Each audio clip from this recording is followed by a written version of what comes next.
It was a cloudy morning in the heart of the city. The streets were wet from the early rain and puddles filled every dip in the broken sidewalks.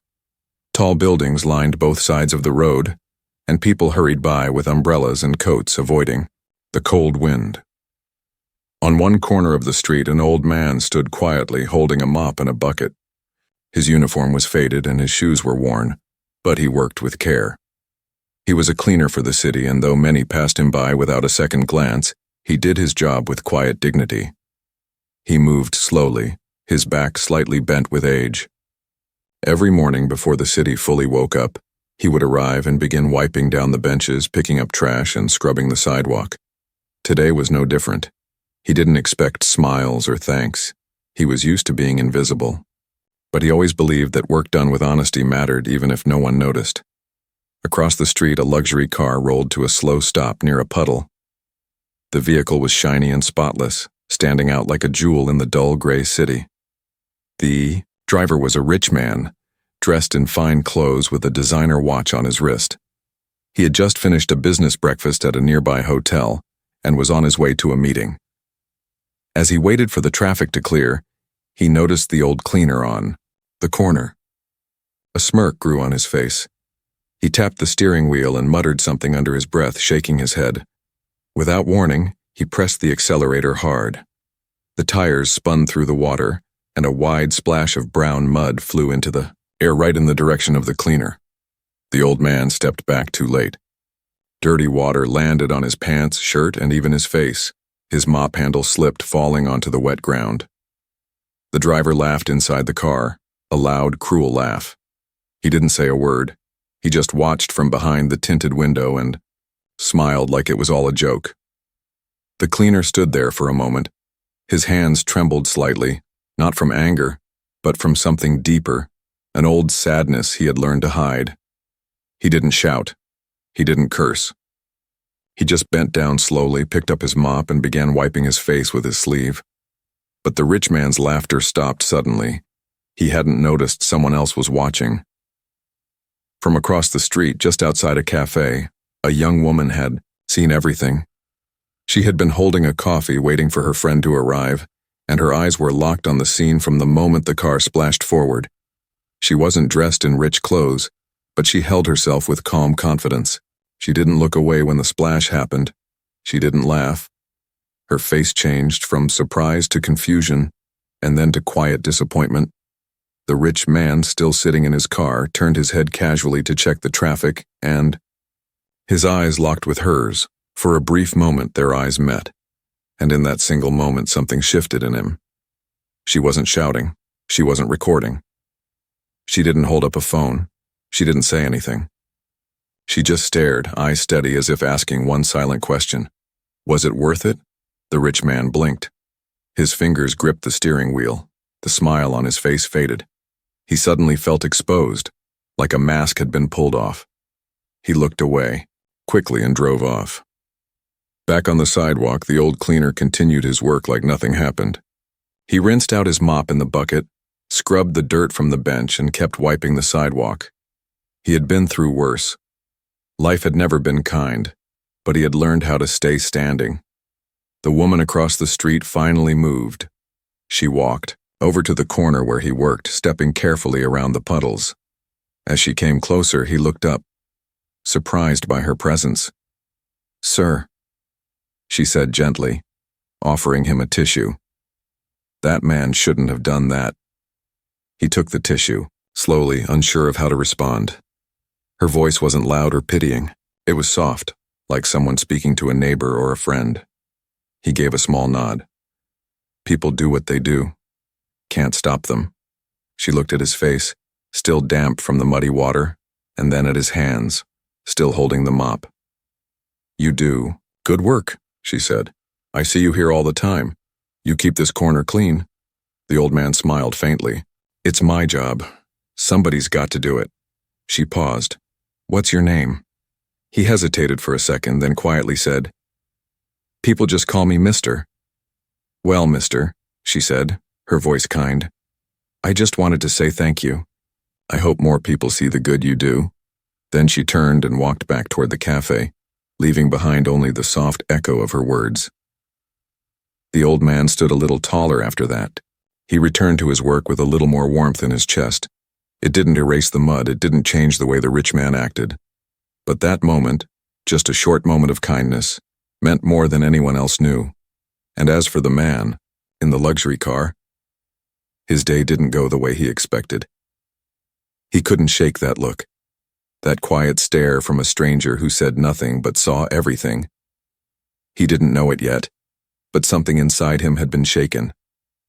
Something had begun to change. The sun peeked out from behind the clouds later that afternoon. The morning rain had dried, but the moment still stayed fresh in the rich man's mind. He sat at the head of a long glass table in a quiet conference room, but for the first time in years, he wasn't fully present. People around him talked numbers, deals, deadlines. They nodded, pointed at charts past papers. But his thoughts kept drifting back, to the splash, the old man's face, and that young woman's eyes. He had been praised all his life. For winning, for being sharp, for outsmarting others. His office walls were filled with awards and photos. He owned cars, buildings, even parts of the companies these people worked for. But in that small moment on the street, none of it had mattered. He leaned back in his chair, tuning out the noise. His assistant nudged him softly. "Sir, they're waiting for your decision." He blinked. "Right. Let's go with option B," he muttered, without really hearing what option B was. The meeting ended and he left the room quickly. His driver opened the door to the car, but he waved him off. "I'll walk," he said. That surprised everyone. He never walked. But today felt different. He needed air. He didn't know where he was walking, but his feet led him back to that same corner, the spot with the puddle, the street bench, the wet sidewalk. And the old man, he was still there, still working, still wiping each bench like it was gold. The rich man stopped a few feet away, watching from a distance. He wasn't sure what he was doing. He didn't even know what he would say. He had never apologized to anyone like this before. He was used to people saying, "Yes, sir," and stepping aside. But this was different. The old man noticed him. He straightened his back and looked up. There was no anger in his eyes, just quiet recognition. "You again," the old man said. No bitterness, no smile either. The rich man cleared his throat. "I didn't come here to cause trouble." "You already did," the old man said gently, like a fact. The rich man nodded. "I was in a rush." The old man didn't answer. He dipped his mop into the bucket again, wrung it out, and returned to scrubbing. There was a long silence. "I saw someone watching," the rich man said suddenly. "She didn't say anything, but I felt it." The old man didn't look up. Sometimes silence speaks louder than words. The rich man shifted on his feet. "I don't know why I acted like that." The old man finally stood straight and looked at him. "Maybe you do," he said, "but you just don't want to say it out loud." For a second, the rich man's face showed something new, uncertainty. "I grew up believing success meant strength," he said slowly. "No weakness, no softness. That's how I got here." The old man nodded. "And now that you're here, what have you gained?" The question hung in the air. The rich man didn't answer. Instead, he looked down at his expensive shoes. Clean, polished, spotless. Then he looked at the old man's shoes, worn out, soles peeling, soaked from the morning rain, and yet the old man stood taller, more at peace, more real. The rich man took something out of his pocket. A folded cloth handkerchief, clean, white, and pressed. He stepped forward and offered it. "I ruined your shirt this morning. This won't fix it." "Father, I'm sorry." The old man looked at the cloth, then at the man's eyes. He didn't take it, but he also didn't turn away. "Son," he said quietly, "sometimes the best apology is not just words. It's what you do next." With that, he picked up his mop again. The rich man held the cloth for a second longer, then folded it and put it back in his pocket. He didn't argue, he didn't try to explain himself. Instead, he turned and walked away. Not toward his office, not toward his driver, but toward the cafe across the street. Inside, the young woman was sitting at a window, typing on a laptop. She looked up when she saw him enter. Her expression didn't change, but he could tell. She remembered him. He walked to her table slowly. "Do you have a moment?" he asked. She didn't say yes, but she also didn't say no. He sat down across from her. "I saw you," he began. "You were there this morning." She nodded once. "Yes." "I didn't come here to make excuses," he added. "What I did wasn't right." There was a pause. The woman took a sip from her coffee, then leaned back. "So why are you really here?" He looked out the window at the old man, still cleaning the sidewalk. "Because something inside me cracked when you looked at me," he said. "And I think it needed to." She watched him carefully, as if trying to decide whether his words were real or just another act. "People like you don't usually notice people like him," she said. "And when you do, it's often too late." He nodded slowly. "That's true." "So what will you do now?" she asked. He looked out the window again, and for the first time in a long time, he didn't have a ready answer. But deep inside, a quiet thought began to grow. Maybe this wasn't just a moment. Maybe this was the beginning of something bigger. The next morning arrived with a soft breeze and golden light spilling across the city. Shops opened slowly. Birds sang above the rooftops, and the world seemed a little quieter than usual. But inside one man's mind, there was noise. Thoughts, questions, doubts. The rich man stood alone in his office. The glass walls gave him a view of the city skyline, but his eyes weren't focused on the buildings. Instead, he looked down at the streets, the same ones he used to rush through without thinking. The same streets where just yesterday he had done something he wasn't proud of. He thought about the old cleaner and the young woman's calm question, "What will you do now?" He didn't know then. But today he wanted to start figuring it out. He took off his suit jacket, rolled up his sleeves, and left the office. His assistant looked up in shock. "Sir, your meeting—" "Cancel it," he said. "Just for today." Without another word, he walked out. This time he didn't take his car. He walked. It took him nearly 20 minutes to reach that corner again. Same sidewalk, same worn bench, same mop and bucket. But this time, the old man wasn't alone. A small group of school kids stood nearby, laughing and chatting, backpacks slung over their shoulders. One of them accidentally knocked over the old man's bucket. Water spilled across the ground and the mop handle tipped over. The old man sighed, bent down slowly, and began to gather his things. The kids didn't notice. They were already halfway. Down the block, the rich man stepped forward. He picked up the mop before the old man could. "I've got it," he said quietly. The old man looked up, surprised. "You again?" he asked, eyes narrowing. The rich man nodded. "It's just me again." There was silence between them. This time it wasn't awkward, just unsure. "Didn't expect you back," the old man said. "I didn't expect a lot of things," the man replied. "But yesterday, it made me think. I've done so much in my life, but I don't think I've done anything that matters." The old man squinted at him. "And now you think cleaning a sidewalk will fix that?" "No," the rich man said honestly. "But maybe listening to someone who does it is a good place to start." They stood in silence for a while. Finally, the old man gave a small nod. "You want to help? Grab that squeegee. The bench is still wet." The rich man smiled faintly, picked up the tool, and followed instructions. For the next half hour, they worked side by side. The rich man scrubbed, rinsed, wiped, awkwardly at first, then slowly with more care. He didn't speak much. Neither did the old man. It was peaceful. After they finished, the old man sat on the edge of the dry bench. He pulled out a sandwich from a worn paper bag and offered half. The rich man hesitated. "I'm not here for food." "I know," the old man replied. But sharing matters more than pride, so he accepted. The sandwich was plain, but for some reason it tasted better than anything from a fancy restaurant. They chewed in silence.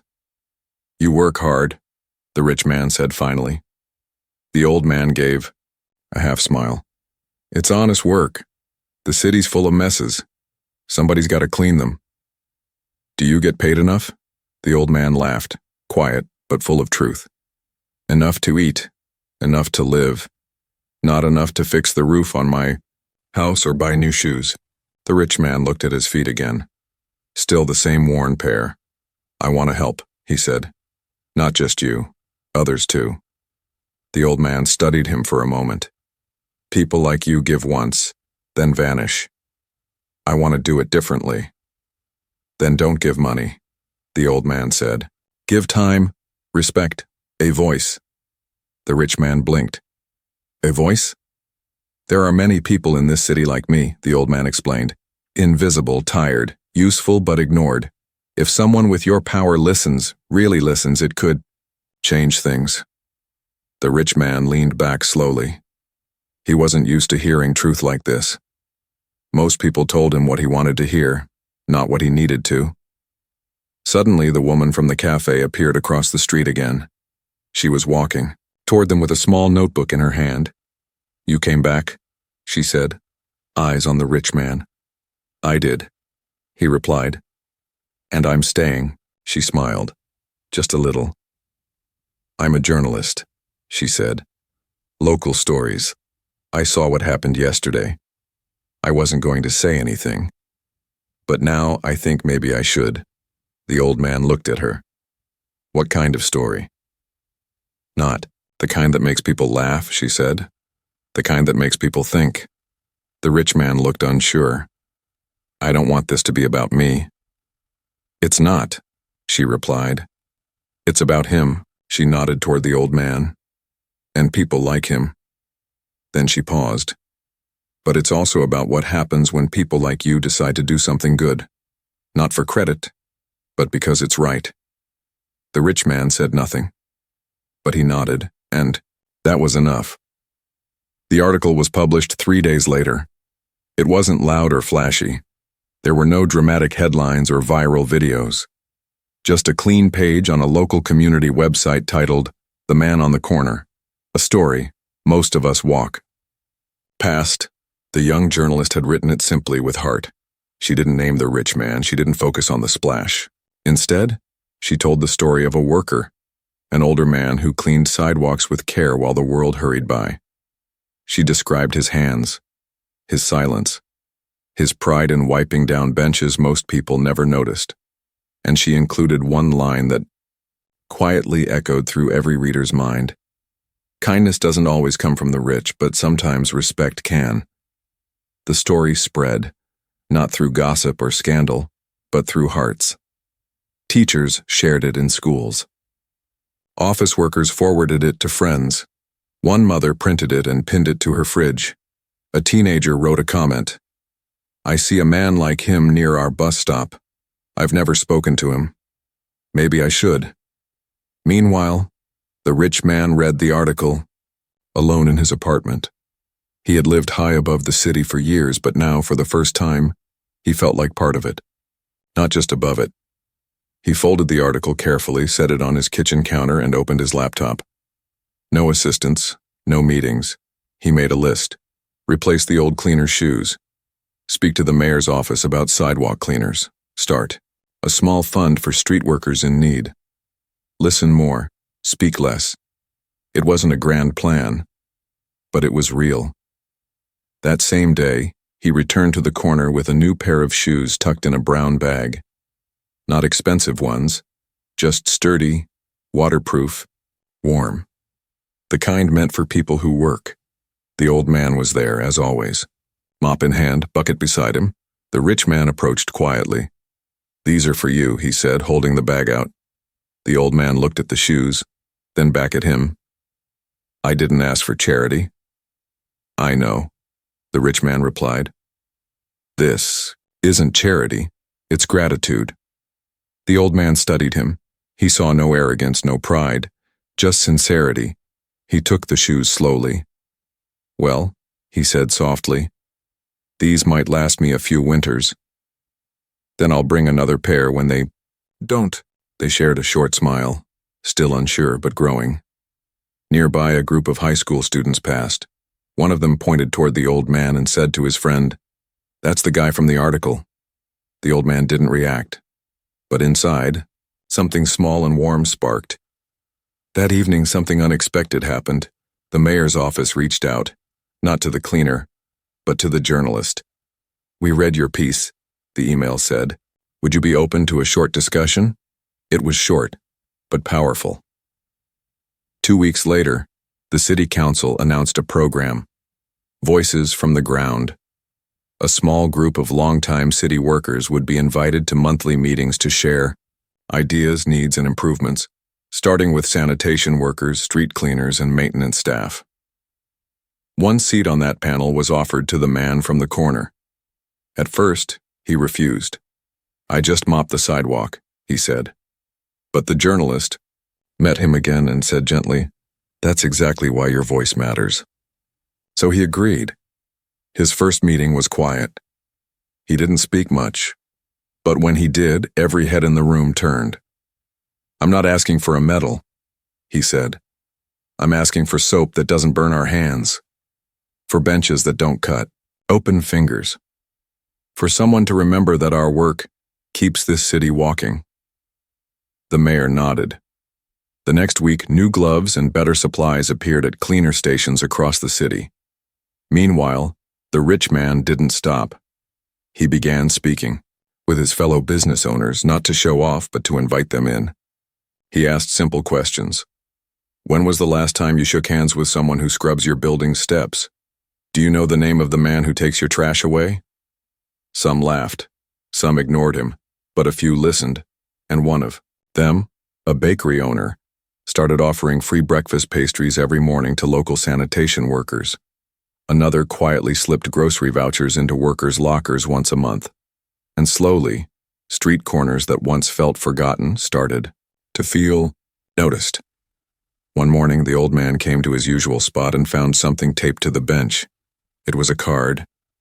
Written in pencil, the words were uneven, clearly a child's. "Thank you for keeping my neighborhood clean. You are my hero." There was a tiny drawing of a stick figure with a mop and a crown. The old man sat down and held the card in both hands. He didn't smile wide or cry out loud, but his heart felt full. For the first time in decades, he didn't feel invisible. 1 month passed. The sidewalk was cleaner than ever, not because the old man worked harder, but because people had started noticing. No one left trash on that corner anymore. Teenagers who once ran past him now nodded in greeting. Someone even brought him a hot cup of tea on a cold morning and left without saying a word. The city hadn't changed overnight, but something had shifted, and it wasn't just about him anymore. Across town, others like him, quiet workers in the shadows, were being seen. A man who cleaned subway stairs was offered a seat on a local school board. A woman who swept the park received handwritten notes from children who played there every day. A janitor at a hospital was asked to speak at a community event. The spark had spread, and still the old man came back to the same corner, mop in hand. Not for praise, not for attention, but because it was his work, and he believed in doing it right. One afternoon, the rich man returned. This time, he wasn't alone. Beside him walked a small group, young people, dressed neatly, holding clipboards and cameras. They were students from a local college, and he had invited them to meet someone they'd never read about in history books. The old man noticed the group, leaned on his mop, and raised an eyebrow. "You're bringing a crowd now," the rich man chuckled. "They're not here to stare. They're here to learn." The students introduced themselves shyly. One of them, a quiet girl with glasses, stepped forward and said, "Sir, we're doing a project about real heroes. Our professor told us to find someone who's never been in the spotlight, but makes the world better." The old man blinked. "You think that's me?" The girl nodded. "We read the article. Then we came here. We've seen how you work. He scratched his chin, unsure of what to say. I'm no hero. I just clean the street. But no one else does it like you, she said. And because of you, now people care. That made him pause. The rich man stepped beside the students and added softly, You didn't just clean the sidewalk. You cleaned something in us too. The part that forgot how to look down and see who we were stepping over. The old man looked away for a moment. He wasn't used to this, but something inside him, long buried, felt seen. The students stayed for an hour. They asked questions, took notes, recorded a few gentle words from him. Nothing dramatic. Just real. Before leaving, the girl handed him a small notebook. If anything comes to mind, thoughts, stories, anything, you can write them down here. We'd love to share them with others. He took the notebook carefully. Later that night, he sat in his small room, the notebook resting on his lap. He opened it slowly. The pages were blank, white, clean, full of space. He stared at them for a long time. Then, with a slow hand, he began to write. I have been cleaning sidewalks for 27 years. The next day, the rich man sat at his desk reading a short email. It was from the mayor's office. They had read about the student project, seen the photos, and heard about the cleaner's notebook. And they had an idea. They wanted to print some of the cleaner's words on plaques and place them on benches around the city. Not for fame, not for show, but as a quiet way to remind people that every place has a story. And every story has a soul. The rich man read the email twice. Then he smiled and hit reply. Approved. All costs covered. Let's begin. 2 weeks later, the first plaque was placed. It was simple. No signature. Just this. Every day, I wipe this bench clean. Not because someone tells me to, but because someone will sit here. And that someone matters. People noticed. Some sat down and read it aloud. Some smiled. Some teared up. And the cleaner? He never once mentioned the plaques. He just worked. But now more people greeted him. Some sat next to him during his break. One woman even brought her little boy to meet him. This is the man I told you about, she said. He's the reason your playground is always clean. The boy looked up with wide eyes. You're the bench hero? The old man laughed softly. I guess I am now. Later that evening, the young journalist received a message from the rich. And it was short. You were right. Words do matter. Thank you for starting this. Would you meet me tomorrow? There's something I want to show you, she replied. Of course. What she didn't know was that the rich man had one more idea. Something quiet, something lasting, and he wanted her to be the first to hear it. The next morning, the young journalist arrived at a small corner cafe, not far from the bench that had become a quiet landmark. She spotted the rich man sitting at a back table, not in a suit this time, but in a simple gray sweater, reading something in his hand.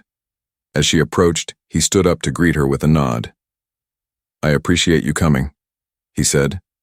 Please, sit. She took a seat and placed her phone on the table. You said you wanted to show me something?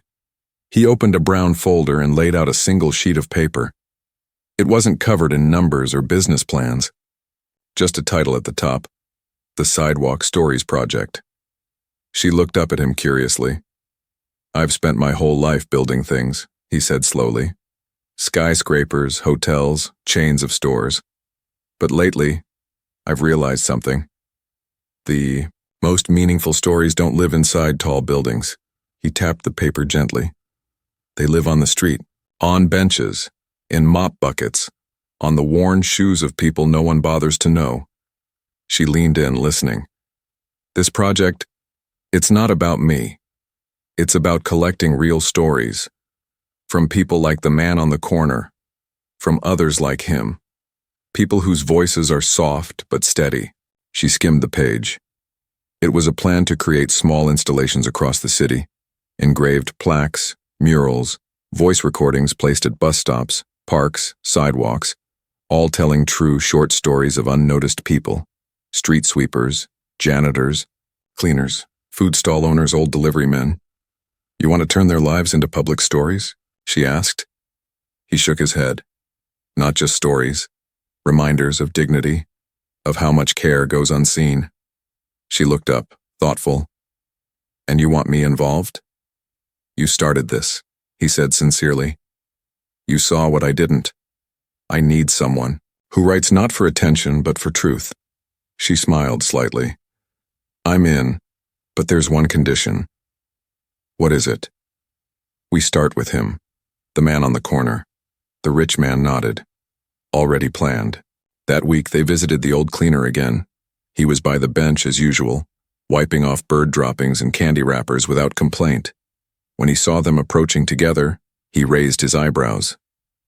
Now what? Are you two opening a cleaning company? He teased. Not quite, the journalist said, smiling. We have a favor to ask. He listened quietly as they explained the project. How his story had started something small that could become something much bigger. You want my story in more places? He asked, surprised. I don't have much to say. You have everything to say, the journalist replied. People just never asked. He looked away, quiet for a long moment. Then he nodded. All right, but only if I can write it in my own words. Of course, the rich man said. Over the next week, the cleaner filled 2 notebooks, not with long speeches, but with tiny pieces of his life. The first time he cleaned a school after hours and found a child's forgotten lunch. The day he found an old wedding ring in the gutter and turned it in, hoping it reached someone's grandmother. The time a boy tripped in front of him, scraped his knee and cried, not because it hurt, but because no one noticed. Each story was only a few lines long, but each one felt like a window. The journalist typed them up carefully, editing only for grammar, not tone. She preserved his voice, his pauses, even the way he repeated words for emphasis. The rich man, meanwhile, spoke to local leaders, shop owners, artists. He didn't demand. He invited. He told them, this isn't a charity, it's a mirror. If you're willing to look. Some hesitated, some said yes instantly. One barber said, if we're putting up stories, I want one about the night janitor in our building. She brings leftover food for the stray cats. Another cafe owner said, there's a delivery guy who's been coming here 20 years. We all call him Uncle. Let's write about him. Suddenly everyone had someone to mention, someone they once overlooked, but now remembered. Weeks later, the first sidewalk story was installed across town, on a quiet bus stop. It read, I used to think no one saw me.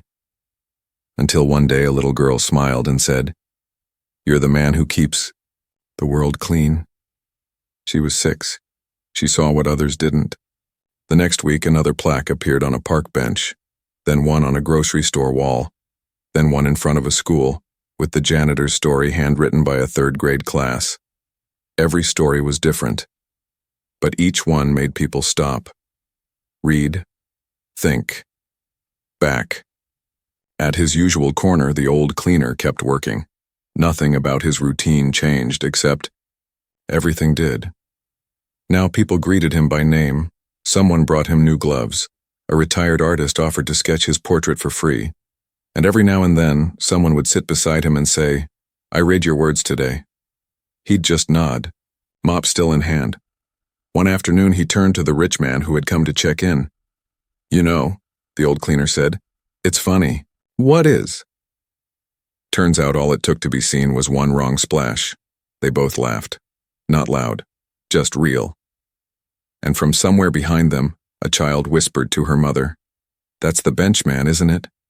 The mother smiled. Yes, and he's also the man who reminded this city to look closer. Spring came early that year. The air grew warmer and flowers began blooming along the sidewalk edges. People walked a little slower now, not just because of the weather, but because of the plaques. They were everywhere. Each one was simple. A few lines, a real voice, a name, sometimes just a nickname. Words that told the truth, not of fame, but of quiet dignity. Tourists started taking photos of them. Local children made maps to find each one. A cafe owner even offered discounts to anyone who could name at least 3 stories from the benches nearby. And somewhere in the middle of it all was the man who never asked for any of it. He still cleaned the same corner, still used the same mop, though the handle was now new, a gift from a stranger. Still wore the same cap, though now it carried a little pin that said, "Seen." He never called himself anything special, but the city had quietly given him a title, the Benchman. It wasn't in a newspaper, it wasn't written on a plaque, but people used it whenever they spoke of change, or kindness, or the power of noticing someone. One afternoon, something unexpected happened. The journalist who had helped bring his story to light returned to that same bench, this time carrying an envelope. She handed it to him with a small smile. "This came from out of town. Thought you should see it." The old man opened it slowly. Inside was a printed letter. It was from a school in another city, miles away. A group of students there had read about the Sidewalk Stories project and started their own version. They called it Steps Worth Remembering. The letter continued. "We just wanted to thank the man whose story reminded us to see the people who clean our hallways, serve our food, and greet us with quiet smiles. We've placed our first story outside our school janitor's office." He cried when he saw it. The old man blinked, holding the paper gently. For a long time, he said nothing. Finally, he looked up. "I've never been to that city." "You don't have to go," the journalist said. "Your words already have." Around the same time, the rich man sat in a small room above his office, a quiet corner he'd turned into a meeting space. He was no longer holding big business meetings there. Now he held listening sessions. He invited cleaners, cooks, messengers, even the parking attendants. No camera crews, no speeches, just voices. One by one, they came. Nervous at first, unsure why someone like him cared. But as the weeks passed, more came, and they spoke about being ignored, about the long hours, about the pride they took in their work, and the moments that broke them when no one seemed to notice. The rich man listened, really listened. He had spent years talking over people. Now he was learning the value of sitting quietly, letting others speak. He no longer wanted his name on buildings. He wanted his actions in people's memories. One day, the rich man returned to the bench again. He sat beside the old cleaner and handed him a folded note. The cleaner opened it and read, "I used to think success meant being above others. You taught me success is being beside them." The old man smiled. "Took you long enough to figure that out." They both chuckled. Then the rich man asked, "So what's next for you?" The old man looked around. The corner, the bench, the mop. "Same as always," he said. "Keep it clean. Be kind. Leave people a little better than I found them." The rich man nodded. "You ever think about retiring?" "I already did that. Once," the old man replied. "It didn't suit me. This work, it still gives me something." "What's that?" "Purpose." He stood up, stretched his back, and picked up the mop. "I may not be strong like I used to be," he said, "but I can still show up. That matters." The rich man watched him walk toward the next bench. Slowly, steadily, he turned to the journalist who had just arrived. "He'll never see himself as a hero," the rich man said quietly. She nodded. "Maybe that's what makes him one." That evening, the final plaque was placed on the original bench. It wasn't written by the old man or the rich man or even the journalist. It came from a child, a simple note carved in a metal plate that read, "My mom says heroes wear capes, but I think they also wear old shoes, carry mops, and smile at everyone. Thank you, Benchman." Years passed. The city grew. New buildings rose. Buses became electric. Billboards changed. Lights got brighter, and phones got faster. But one corner, near a quiet park, stayed much the same. The bench still stood there, the sidewalk still curved just slightly, and even now, people still slowed down when they walked past. They read the plaque. They took photos. Some left flowers.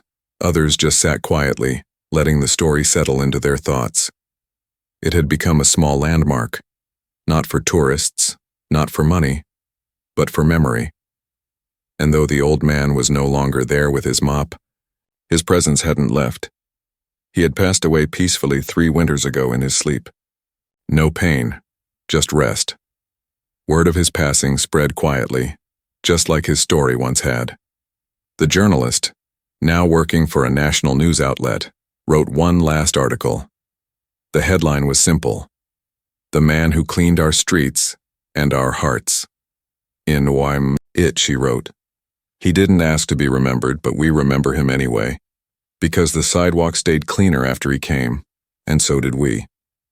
The story went viral, not in a loud, flashy way, but like a slow wave rolling through every corner of the country. People who had never met him felt as if they had. Teachers used his story in classrooms. City councils quoted his words during speeches. One small town even named a new community bench after him, the Kindness Seat, and the project he inspired had never stopped. The Sidewalk Stories project spread to other cities. Volunteers collected stories from janitors, market sellers, bus drivers, and caretakers. The idea wasn't just about writing their stories, it was about listening to them. One man's mop had become a movement. Back in the city where it all began, the rich man, now retired, often visited that same corner. He didn't wear suits anymore. He didn't check his watch every 5 minutes. He walked slowly, hands in his pockets, breathing in the quiet. Sometimes, someone recognized him. "You're the one who splashed the benchman once, right?" He always nodded with a faint smile. "Yes, I was that man. And he helped me become a better one." He'd sit on the bench, sometimes for hours, just thinking. Not about business, not about money, but about the day that changed everything. The splash, the stare from the stranger, the quiet stare that cracked his mask. One day, a little girl sat beside him holding a paper notebook. "My teacher told us to write about a real hero," she said.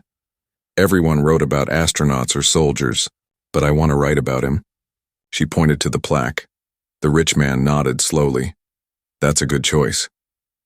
"Did you know him?" she asked. "Yes," he said softly. "I once splashed him with mud, on purpose." She looked shocked. "But why?" "I was someone else back then," he said. "I thought being important meant being above people." "What does it mean now?" she asked. He thought for a moment. "Now I think being important means lifting others." She scribbled that in her notebook quickly. Then she looked up. "Did he forgive you?" The rich man smiled gently. "He never said the word, but he handed me a mop one day and let me clean with him. That was his way of saying yes." She nodded, satisfied. As she left, she turned and asked one more thing. "Are you going to write more stories too?" He looked at the bench. "At the worn spot where the man used to rest his back." "I think I already did," he whispered. Far away, in another city, a street cleaner placed his hand on a plaque that had just been added to a bus stop wall. It wasn't his own story, but it reminded him of something his father used to say: "Leave the street better than you found it, and the people too." He wiped away a small speck of dust from the plaque, and just like that the cycle continued. Back in the old city, the sun began to set. The light fell just right, hitting the bench like a spotlight. The plaque shone gold. People walked by. Some stopped. Some smiled. Some sat down to rest. But none of them rushed past without noticing. And that's all the old man ever wanted: to be seen, to remind others to see. Not with phones, not with headlines, but with heart.